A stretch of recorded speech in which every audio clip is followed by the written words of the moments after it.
Why do we need a German version of Quora on top of that? Yeah, so there's in English. There's always been many ways to get answers to questions, and the reason people use Quora is that it's a way to get to knowledge that's outside of your immediate network. So on Facebook or Twitter, you can reach your followers or your friends, but most people, when they have an important question, they want the best answer they can get is going to come from an expert. And most of the time, people are not friends with someone who's an expert on the things that are most important to them. And I think it's important to remember, like, you know, for maybe you or me, we have big networks and we can reach a lot of people, but most people in the world don't, you know, they're not always friends with an expert on whatever they're trying to ask about. And relative to things like Wikipedia or other Q&A products, we're really focused on getting new knowledge onto the internet. So Wikipedia will summarize basically facts from articles published by reputable sources. Quora is a source itself, so we let people who have expertise in any kind of topic just write answers that provide new information that hasn't already been published. And relative to other Q&A platforms, the thing that really differentiates us is we really focus on quality. So we have people use their real names.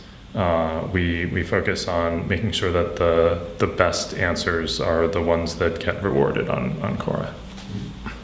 For a long time you only had an English language product. Then you recently started a Spanish one and a French one and now the German version. What are the specific challenges you see in the German market? So we, you know, we'll have to see. I think that we ultimately want to get to all languages, and the reason we took a long time to get to do any internationalization at all was that we're so focused on quality. Wanted to make sure that English worked really well, but we'll see. You know, I think it's the kind of product that should work well in the German market, but we'll have to see what the specific challenges are as they come up. How do you want to make money in Germany? So for now, we're just focused on just getting the scale. So in English, we run ads, and sometimes when someone asks a question, there's a company that supplies a product that might be useful to someone who has that question. And so they can pay us to run a little ad, and that ad gets targeted to people who are looking for the particular question or a particular topic. So we'll likely do the same thing in German, but we're not going to do that for a long time. So it might probably many years before we do any advertising. For now, we just want to get like a high quality community going that's sharing knowledge. Will there also be a Quora office at some point in Germany? At some point, likely. For now, we're starting off based in the US, but as we get more scale here. Okay. So now I want to go a bit back to your history, how you came to found Quora. You were the CTO and the VP of engineering at Facebook, but then in 2008 you left to found your own startup. You basically left a very prestigious job back then. Why did you do that? Yeah, so I always wanted to start a company, and I probably would have started one coming out of college, but Facebook was a good opportunity. It was a chance to learn a lot of things. So I learned it was my first experience learning to manage people. I learned a lot about running a big software organization, learned a lot about internet products, and through all those things, I felt like I got some really valuable experience, and I got to the point where I felt like, okay, I have enough experience, and I feel like I can go and start a company, and I'm gonna the things I've learned will be very useful to me in doing that. And what was it like to work under Mark Zuckerberg? It was fun. It was a crazy time. You know, the company grew very, very quickly during the years when I was there, and things were always changing. So it was really exciting. I really enjoyed it. Would you consider maybe at some point going back there, maybe to integrate something like Quora into Facebook, because they're integrating so many things from other platforms right now? Yeah, so we're really focused on being an independent platform. If you look at all the other Q&A products, the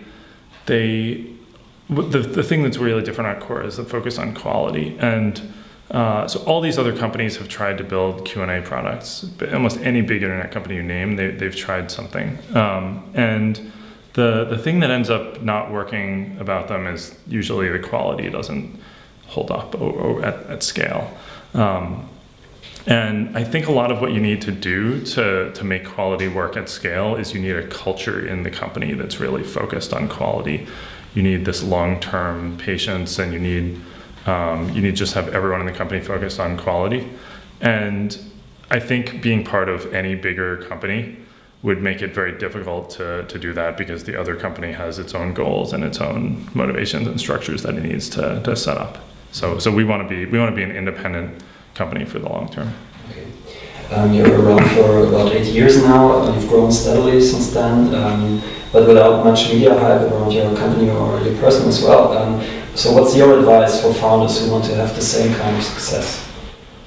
Yeah, so I mean, I think our product grows naturally. It grows because every day people come and ask questions, and people write answers, and those answers are valuable for a long time. And the answers then become useful to a lot of people, not just the person who asked the question. The answer is useful to anyone who will ever have that question for many years. And so we have all these people coming and asking questions, and other people answering them, and we basically build up this database of high quality answers. And that database is useful to a lot of other people. So then that attracts more people. When more people come to the database, some of them start to ask new questions and write new answers. Then we get an even bigger base of knowledge, and then that attracts even more people. So that's really been an effective way to grow. And we focus on that as opposed to like just hyping things up in the media, because that will get you some people to join when you have a spike in media attention. But the thing that's going to be like long-term sustainable growth is growth that comes from the product itself. So I'd really encourage other people to focus on that. I think a lot of people get distracted with the attention you can get from the press. So I think you need to make a product that just grows itself organically. Are there any other common mistakes you see in many startup founders today?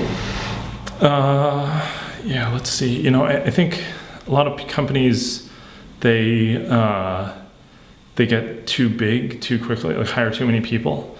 I think it's really important to keep a small team, and the more people you have, it makes it harder to coordinate. Now you need to raise money to support everyone's salaries, and that can just distract you from actually making a good product. A lot of the time, the things you need to succeed as a product don't depend on having a huge team to build them. You need to get a few things really right, and I think building up a bigger and bigger team is kind of it ends up being a distraction from like solving these deeper issues. So are there any founders in Germany or in Europe that you admire personally? I don't have a lot of connections out here. I'm mostly spend most of my time in the US so far. Hoping to spend more time out here though as we grow.